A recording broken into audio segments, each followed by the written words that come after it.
Hello students, in this lecture we'll be discussing the application of integrals. We have already discussed indefinite integrals, definite integrals, the properties of definite integrals, how we solve integrals using different methods. Now we'll see some of the application of integral.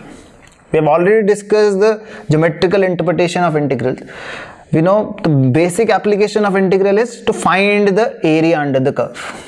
We have already discussed under indefinite integral and definite integral that integration is basically used to find the area under the curve. So we'll see how we use this application to find area under the curve, the various methods to find area under the curve, and also to see how we find the area between two curves. So to find the area under the curve, we've just discussed that to find the area under the curve, suppose this is a function y is equal to fx and we need to find the area under this curve from the limits a to b. So for that what we do is we know that this area is composed of n number of small rectangles.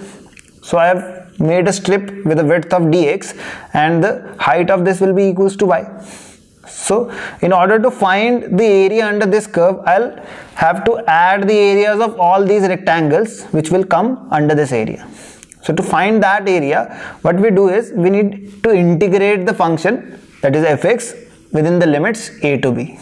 So to find this area, the area will be equals to integral a to b fx dx. We can also call it as integral a to b y dx.